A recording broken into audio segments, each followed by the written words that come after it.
powerful episode of Mind Over Masculinity. I'm your host Avik, and today we will be diving into a subject, I will say, that every entrepreneur, every founder, and honestly, every man who has ever uh, tried to carry it all that needs to hear that the shift from being the operator to becoming the CEO. Yes, and it's the one of the toughest, I would say, the transitions in business, but it's also one of the most important in life because, uh, to be honest, many of us men were taught to grind, to carry the weight ourselves, to prove our worth by doing more and more and more.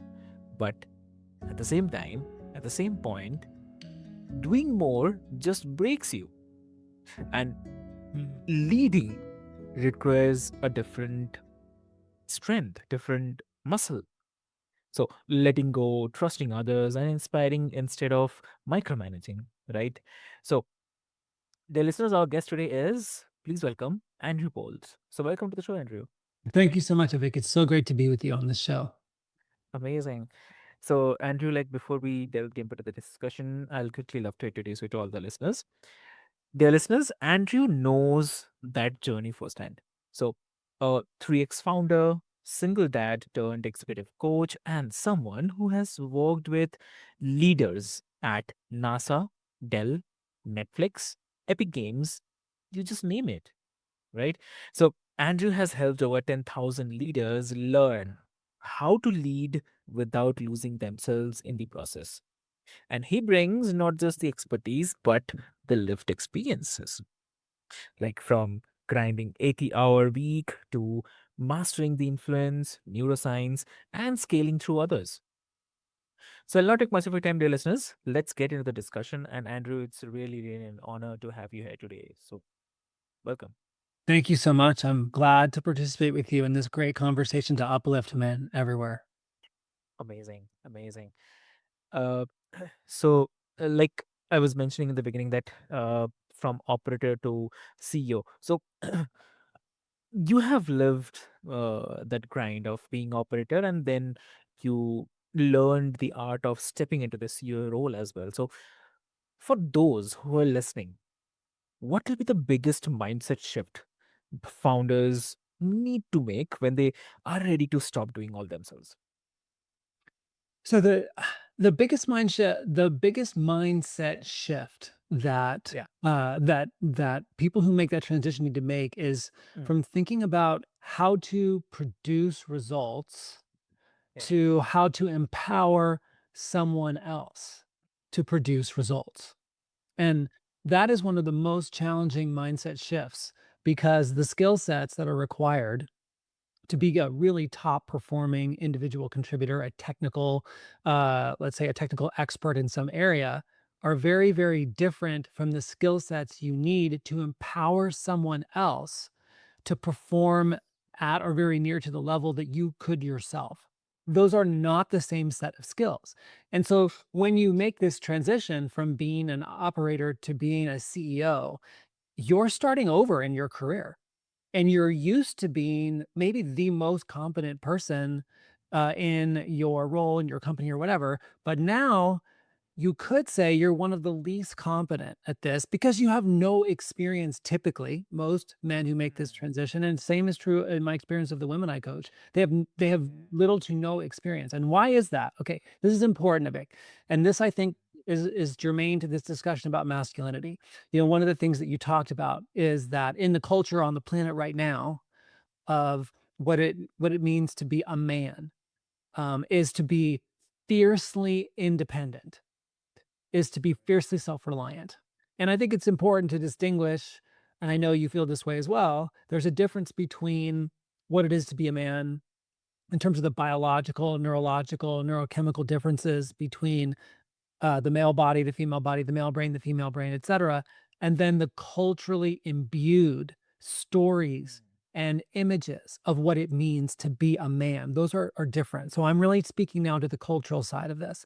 So we're trained to be self-reliant and fiercely independent, and that's why many men find themselves in this position because that independence, that grind, that self-reliance trains them how to work hard, how to figure things out, solve problems, make results happen. And so as a result of being a results producer, many men get the opportunity to step up time over time in their careers to more elevated positions in an organization.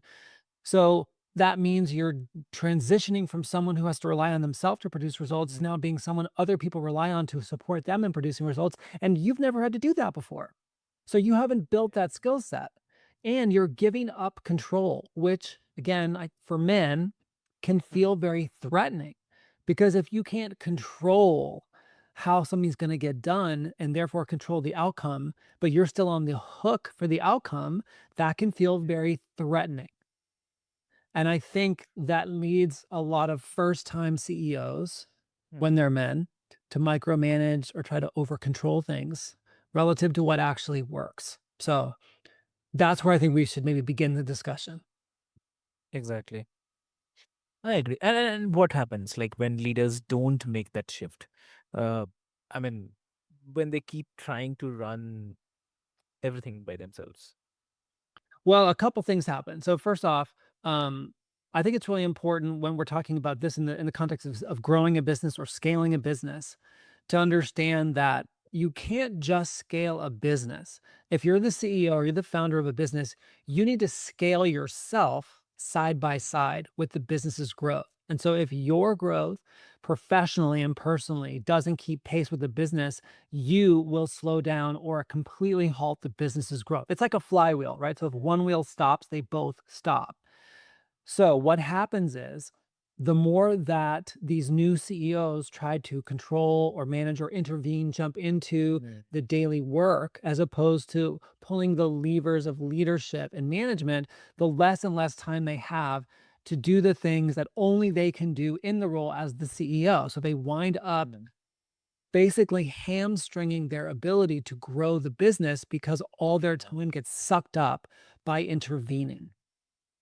So that's one of the big things, right? That can lead to what? It can lead to feelings of inadequacy because there's all these things you're not getting to that you know you need to get to. And then you tend to work even more, which can lead to burnout, psychological issues, tension with your family or other people in your life. So this micromanaging trap that I think many first-time CEOs fall into has lots and lots of major repercussions to your mental health, your physical health, the health of your relationships, and the health of your Mm. company. Yeah, exactly. Mhm.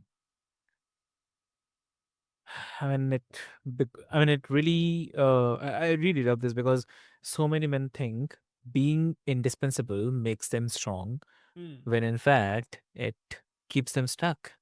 mm. Yeah. Yeah, and you know, you raise a good point. I hadn't thought about this in our discussion, but this comes up a lot with my coaching clients. Also, if you think about what is it that, to a large extent, socially men get taught.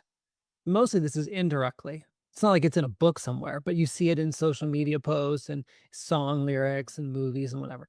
You know, what makes men attractive to a mate, what makes men valuable socially is sort of being in the limelight, being the strong one, being the strongest one, being the protector, etc. And so Mm. sometimes being a leader of a team of Yeah. people is not about being in the limelight. It's about empowering other people to be in the limelight and being successful and being more in the background Mm. as a coach or as a mentor, as a support. And so also that can really be a conflicting emotional experience for many men the first time that they step into that role.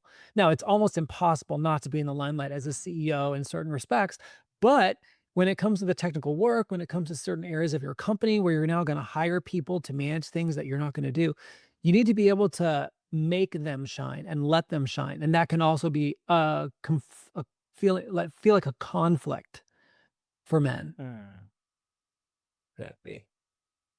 Oh, amazing. And also when we talk about doing everything by themselves, so here also one comes like the two very common words, like one is delegation and one is trust. So I mean delegation is obviously, it sounds like it's a theory, but easy theory, but in practice, like especially for the founders who have built things with their own sweat. So, what holds men back from trusting others with the real responsibility?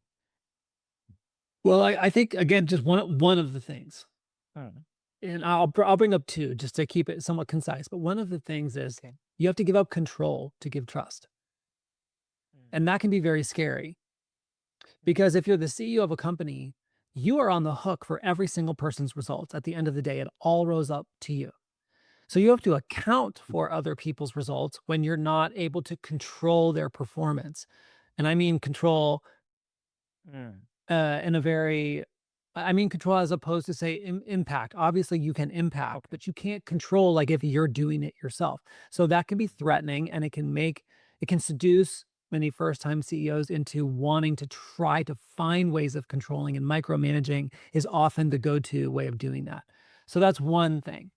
The other thing is uh, inf- impacting someone's performance is about influencing them, and it's about equipping them to learn how to ever increase their ability to produce results.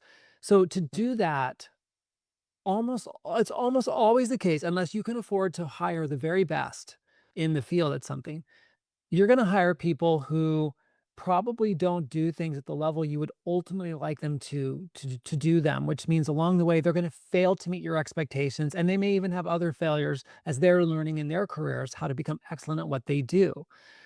And I think many first-time CEOs feel like the game is to avoid all failures. And that is an Okay. unwinnable game. You cannot in the game of business avoid all failures. You are going to have failures and you're going to learn from your failures many times more than you will learn from your successes. So the other thing men have to do is they have to change their relationship to that arc of development, Okay. and they have to learn what I call the leash theory of management. You know, you have to give someone enough leash that they might be able to hang themselves, so to speak, but not enough that they can hang the company, so Mm, that they can make mistakes and you can survive those mistakes, and you can live with those mistakes and give them the opportunity to learn from them without it tanking the company's future. And that can be very scary too, to give people that much leash. And you have to learn how long is that leash and how to let it out over time as people demonstrate a level of trustworthiness, then they deserve more of your trust and more of that leash. So that's a skill set that I think CEOs need to build, of discernment and give and take. exactly. Okay. And how do you know the difference between healthy accountability and unhealthy micromanaging?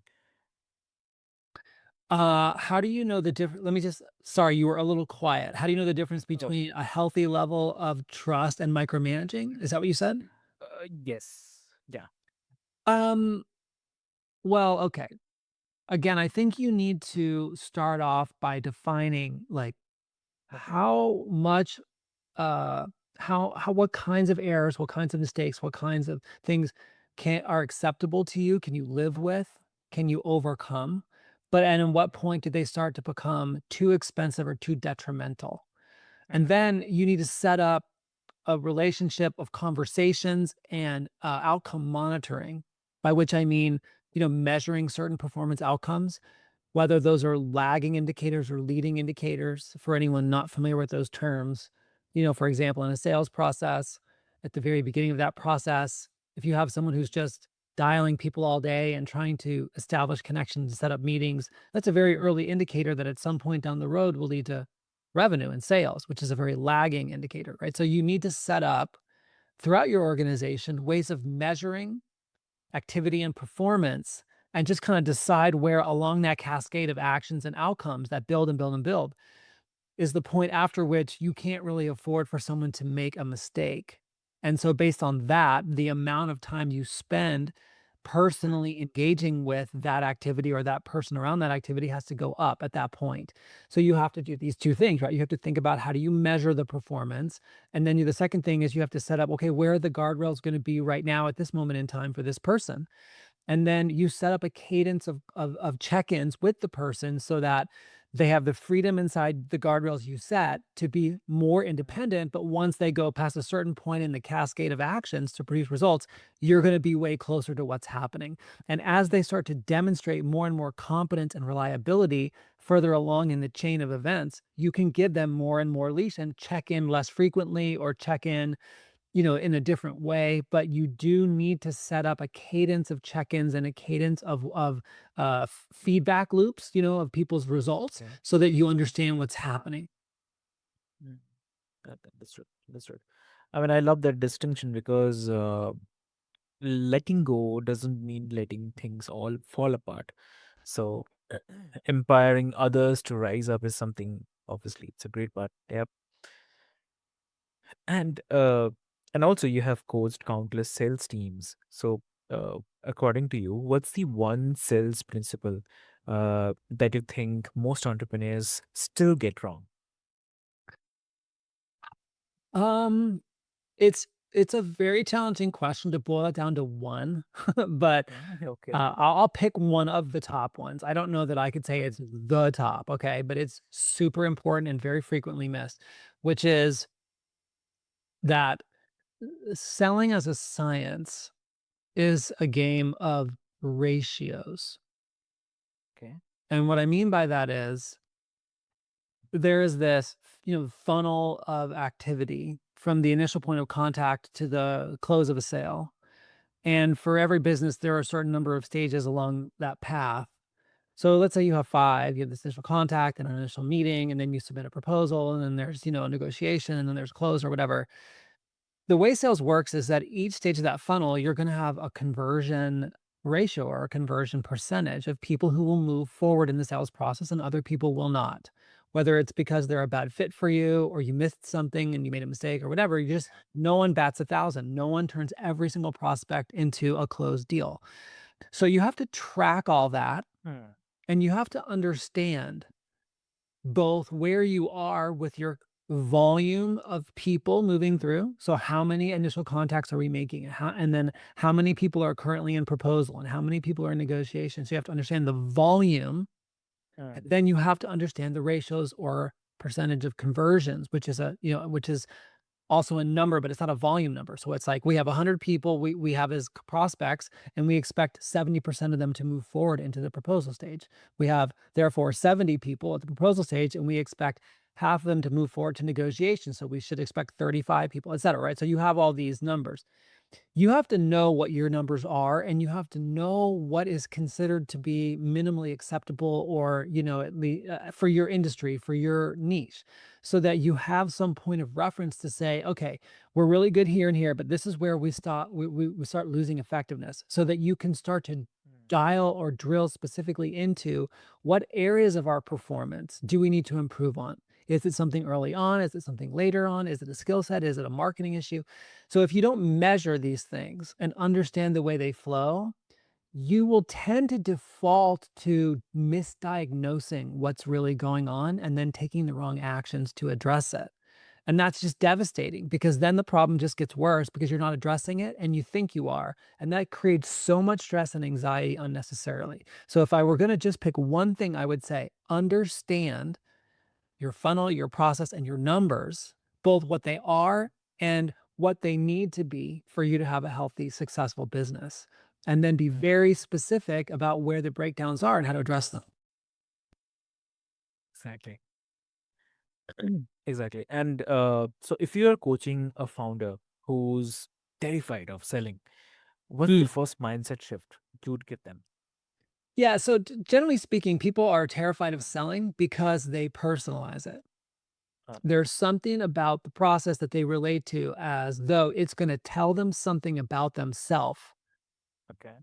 or their future or their success or failure, et cetera. So in some way, what they are Hmm. focused on in the sales process is something that they feel they need. And that's exactly the wrong orientation to both be powerful and successful in sales. What really empowers people in selling is to be very, very focused during the sales process on being of service to the customer at an equal level as you expect to be once the sale closes and you start providing your product or service, which I would hope most people see it as some kind of service to the customer.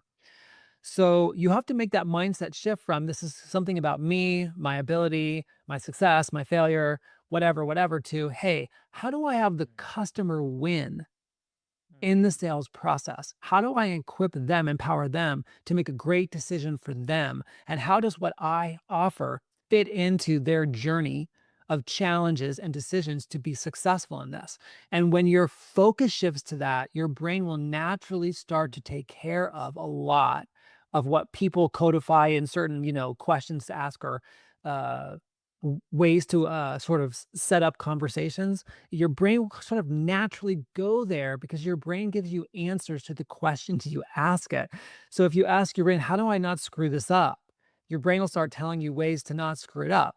But if you ask your brain, hey, how do I have my sales conversations be of service to the customer? Your brain will start giving you answers to that question. So that's a critical mindset shift people need to make if they're afraid of selling. wow, that's a great analogy, I'd say. Yeah, definitely. I mean, I would say it's a gem basically because selling at its core, it's about pushing and it's all about serving with clarity, conviction. So, yeah. What do you think? I mean, what I mentioned about clarity and conviction, is it always true or is it something? Um, I mean, what do you believe? I think you're 100% right. I think Mhm. the number one thing a salesperson will need to be successful Mm, unless they, you know, are committed to being sort of like immoral or sleazy or whatever. If they actually mm, care about how this all plays out for their company and for their customer, the number one foundational thing, sort of like your ticket to enter the room before you even get to sell is you have to have real competency or mastery with the technical information around the product and service and how it works and how it serves the client. And you have to believe authentically, genuinely that your product has the distinct competitive advantages that it does have. You have to be able to see it and believe that so that when you say these things to the customer for yourself, you're telling the truth versus lying to get a sale. Now, there are some people who can do that effectively, I guess, and I think many of us have probably experienced what it feels like to have kind of like a sleazy salesperson try to sell to you. And most of us don't really enjoy that. So if you don't want to be that kind of salesperson, you need to have authentic conviction in the product or service and the competitive advantages. And that again is just a ticket in the room. That's just what it takes to get into the game. yeah, exactly. Wow. So, I mean, there's a famous line that culture eats strategy for the Hmm. breakfast, Hmm. but but strategy clearly matters too as well. I mean, what do you believe? So yes, Peter Drucker, right? Strategy eats Mhm, culture eats strategy for breakfast. Um, so first off, in terms of what that expression is speaking to, it doesn't mean that you can operate without strategy. What it means is that if your culture doesn't reinforce or support the strategy you want to deploy, the strategy will make no difference because the culture will always win. yeah. And the culture is something that you can attend to and you can shape. Mm, And in the case of founder-led companies, and it's also the case with companies that have a really strong CEO. The CEO is probably one of the most, if not the most important roles in shaping the culture. So first, I mean, I think Peter Drucker is 1,000% right about this. Now, in terms of the importance of strategy, you can't be successful without a strategy. You exactly. won't find the leverage you need. You won't find the lessons you need. You will be way less efficient than or effective than you need to be without being strategic about your Mm, business. But if the culture undermines it all, it's sort of like, what's the point? You have to start with that. yeah. Okay. And like, how do you see the relationship between culture and strategy when scaling in the business? That's a great question. I got to stop and think about that for a second. The relationship between culture and strategy when you're scaling the business. Hmm. Well, let's talk about scaling for a second. I think this is way more involved than it initially Mm, sounds. Scaling means a different thing depending on the type of company you have. Yeah. If you're running like a venture-backed company with the game everyone's playing, so to speak, and I don't mean game to diminish anything, but sort of like the objective being some kind of massive outcome of becoming a billion-dollar company, having an IPO, et cetera. So if that's what you mean by scaling, that's one set of parameters you need to consider. But if you are a small business owner, you're the CEO of a 30-person company that does $10 million of revenue and you want to try to get to 15 and then you'll be happy. That's completely different than trying to grow your company to $1 billion valuation. So, first thing you need to determine is what is the outcome we ultimately want? Ultimately, what are we building? And then when it comes to your culture, you want to ask yourself, what is the culture we need and that we want Mm. to get to that place? Because there could be different kinds of cultures that could enable and allow that outcome to happen. So there is some amount of, hey, what's the culture we want? But there may be other things that are necessary. There may be cultural components necessary to get there that are not discretionary.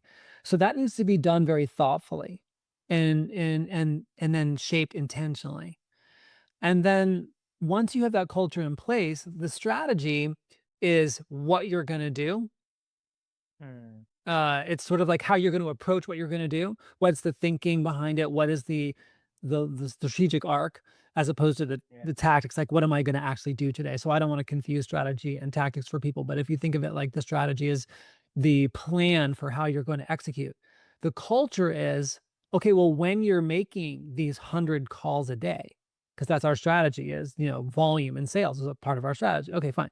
When you're making these 100 calls a day, how are you going to do that? Are you gonna do it with excellence? Is speed more important than excellence? So, the cultural piece speaks to who are we gonna be, and how are we gonna relate to each other in our work as we execute the strategy? The strategy is gonna tell you how are we gonna get from A to B, and the tactics are gonna tell you, "What am I gonna do today?" Exactly. Amazing. Wow. Lovely. Lovely. And if you had to choose, do you invest in culture first or strategy first? Which one? Culture or strategy first, you said? Yeah. Which one will you choose? I mean, if you have to choose one out of these two. You mean to work on or, I mean, in general, like, if you've been given these two options, culture first or strategy first, so which one will you choose to invest? First, you invest. I would invest in thinking about the culture first and then designing that and figuring out how I'm gonna make that culture that I want, the culture we have. And then after that, and that doesn't happen overnight. This is an ongoing process. It's like health. It's like, how am I gonna get healthy? And it's not like you get healthy and you stay there and you're done. Right. So tending to the culture, if you don't want it to devolve into something else, is an ongoing process. So I would start with designing that. And then once I've figured out how I'm going to approach that and I've set up the structures to really accomplish that, then I would move into designing the strategy and I would be executing that and I would be doing them in parallel. But from a logically speaking, the way I think, it makes more sense to think about the culture piece first and then to design the strategy piece. But you'll be implementing them both in tandem. Mm, yeah, amazing, lovely, great, great. So, I think that all challenge a lot of listeners because we often default to strategy, but forget that culture is what sustains it. So, yeah, definitely. Yeah. And Yeah. Yeah. yeah, please, you're saying something. Yeah. No, I think that's right what you said. I think, you know, it Hmm. think about this, if you didn't go to business school and your pathway to becoming a CEO is that you have always been a really strong individual contributor, you've never really needed someone to manage you, you always were kinda like the star, and you could just be cut loose on whatever, and now all of a sudden, you're the CEO of a company, and there are all these people looking to you. Well, of you've probably been strategic in the way you executed your roles as an individual contributor, but you've never needed to think about the culture because you're like a culture of one. You're just a hardworking, thoughtful results producer. So now, why would you all of a sudden think, oh, well, I need to kind of stop everything I'm doing right now and think about culture? Like, that is not a natural, obvious move to make as your first time in the CEO role.